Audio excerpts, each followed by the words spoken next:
Hi, everyone. I thought for today's lecture I would do something special. Behind me is the Royal Chapel of the Dublin Castle, and Bram Stoker was actually a clerk in the Dublin Castle for a while, and so this is the building he would have walked past every day to go to work. So I visited it last year in 2019, and I thought it would be a great backdrop for today's lecture on Victorian vampires. So in today's lecture, I want to talk about how the vampire myth evolved during Victorian Britain, and also what some of the sort of modern characteristics of vampires are because of this Victorian bloodlust for the vampire character. So let's talk about the British and Irish vampire. Bram Stoker is actually an Irish writer, and so we're going to be focusing on the Victorian era when Britain and Ireland were a unit, and this conception of the vampire evolved from a few key pieces of literature. But most of these vampire stories actually play off of each other, and so certain characteristics of the vampire get codified during this period that would become very emblematic in later vampire stories. And so this is where we see the consumption of blood directly from bodies as opposed to drinking blood in chalices or bathing in blood. This is where we see an emphasis on the idea of the dirt and the coffin of the vampire being important symbols. This is where a lot of the religious connection comes into play, because last week when we talked about Eastern European vampires, there wasn't a lot of emphasis on religiosity. And so we're going to see that develop in the British vampire story. Emblems of cats, dogs, and bats, but most importantly, the ideas of foreignness and decadence become encoded in the British and Irish conception of the vampire, and that's going to shape vampire mythology in the West for the remaining 200 years up to the modern present. So the first story of the vampire that we see that really has a lot of impact in British literature is The Vampire. Now, this is a story by John Polidori, although it was attributed to Lord Byron for a while because they were friends and there was some creative interplay there. But it is actually a story by John Polidori, and it was the first story in the West that pulled together a lot of elements from the Eastern European myth and moved them into the Western and especially British conception of the vampire. And that comes along with this idea of the fear of the vampire.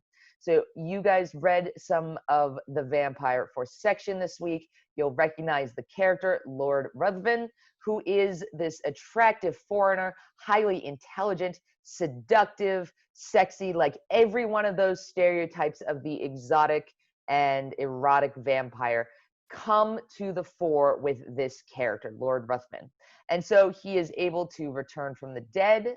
It's not that he's immortal, it's that he can die but then come back.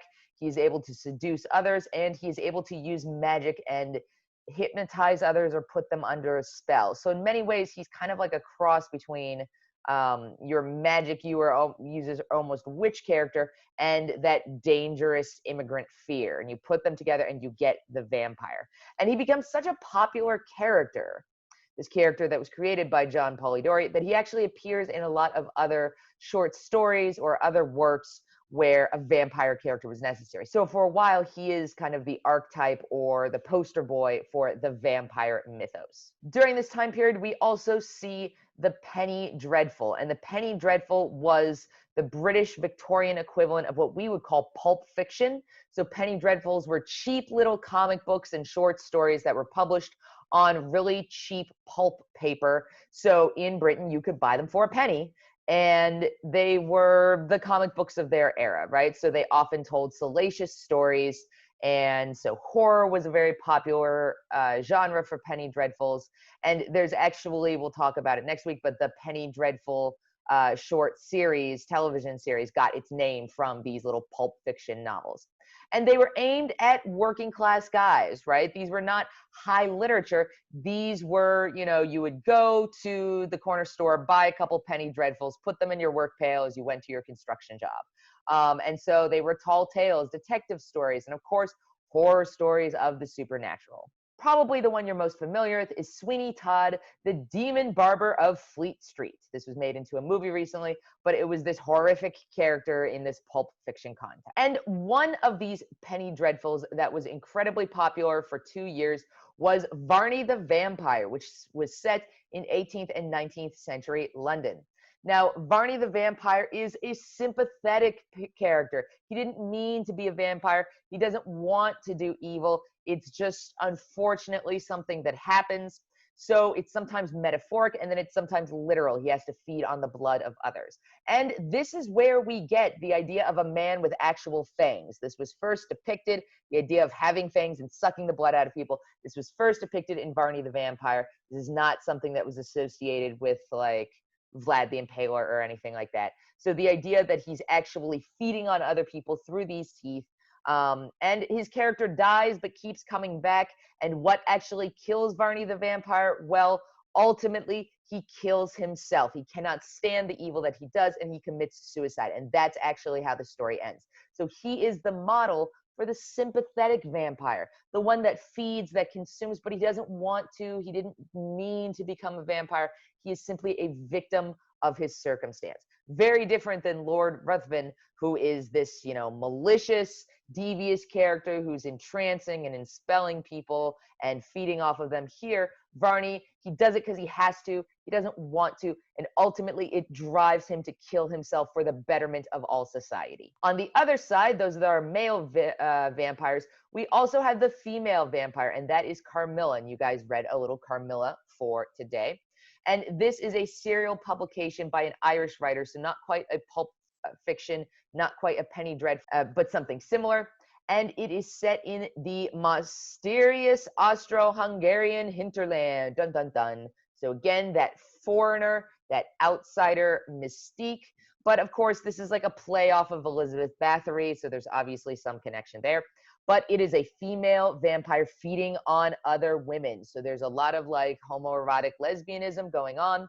So we see a lot of characteristics in Bram Stoker's Dracula that set into stone ideas about the vampire, but they actually come from Carmilla, right? Stoker's going to draw from Carmilla. Irish dude is obviously going to draw from Irish mythology. So the Carmilla myth is where we see the idea that she sleeps during the day and she only operates at night. She morphs into animals. She is immortal. And in order to stay immortal, she must consume. So it's not that she dies and comes back from the dead, but that actually she lives forever through this consumption. And she is an anti-religious character who has to maintain her ties to her homeland by sleeping in a coffin and sleeping in dirt from her homeland. And so when we talk about Bram Stoker, we have to talk about where he draws his ideas about the vampire from. If he sets them in stone, where do they come from? And we see elements from the vampire, from Varney the vampire, and from Carmilla. In addition, he had a friend who had just traveled in Eastern Europe and had actually heard folklore about Vlad and Elizabeth Bathory and some of these stories that were popular.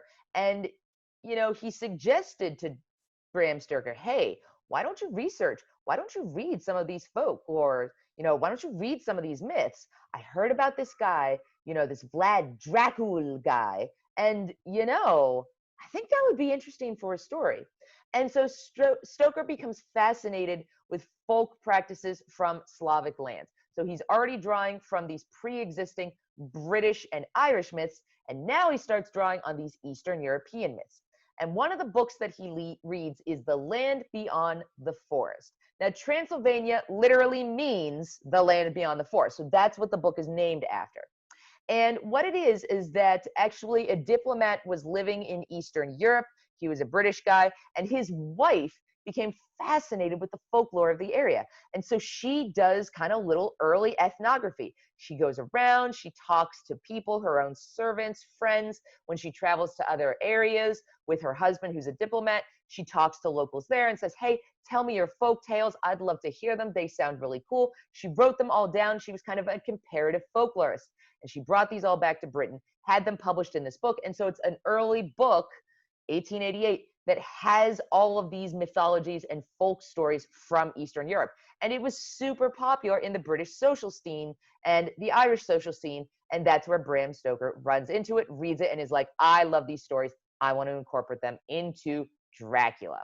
And so Dracula is this great Gothic novel. It is horror driven. There is an intensity to it. It is incredibly atmospheric. And the reason for this is it's not telling the story the way that a story is normally told, right? It is a collection. The book itself is fictionalized as a series of notes and articles and first person journal entries. And so you feel like you're caught up in the mystery, like trying to unravel it as you're reading about it. It's not just like an exterior story, like, let me tell you the story of these weird happenings. It's all of these like clips and stories, little stories brought together that ties you in and makes you feel like you're trying to discover it.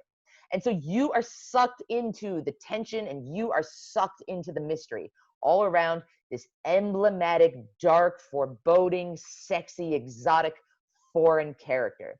And what Bram Stoker does is he plays up a lot of the current anxieties going on in Ireland and Britain about immigrants and foreigners. There was a lot of social tension revolving around those issues and a lot of those concerns as the world was becoming more global. Remember, Queen Victoria had the empire. The sun never set on that empire. It went around the globe.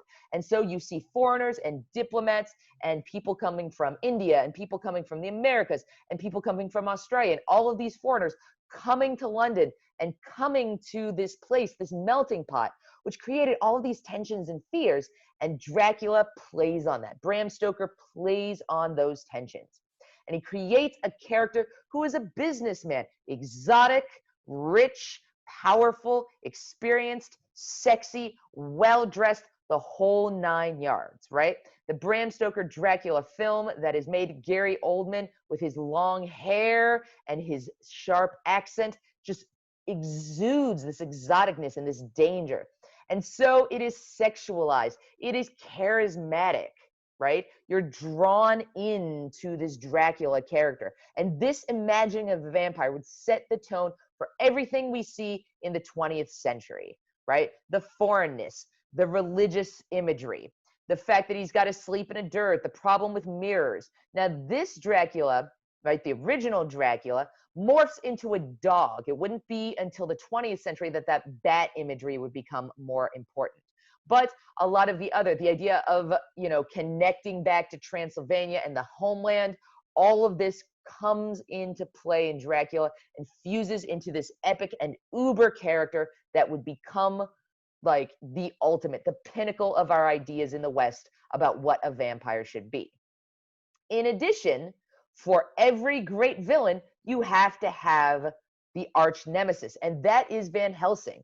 And so Professor Abraham Van Helsing is the arch nemesis.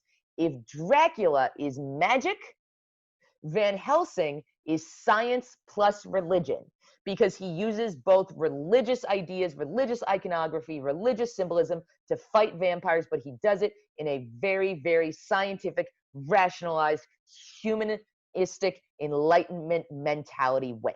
And so science plus religion must come together to defeat magic. That is the story of Dracula.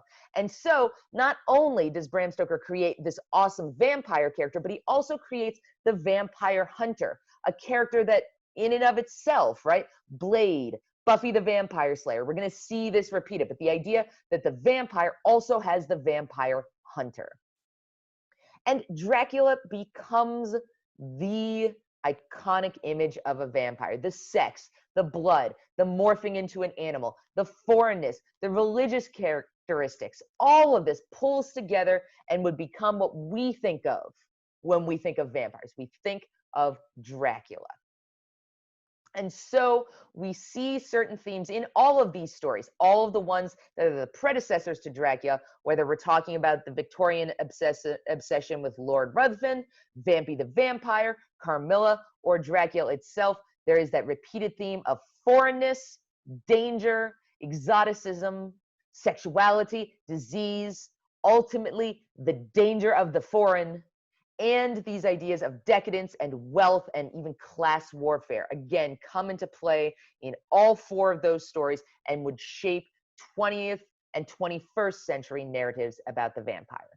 All right, I hope you've enjoyed this little review of the Victorian obsession from the vampire so that we can all see the inspiration that drove Bram Stoker and then the power and importance of that vision of Dracula for our myth of the vampire. Thanks so much for listening.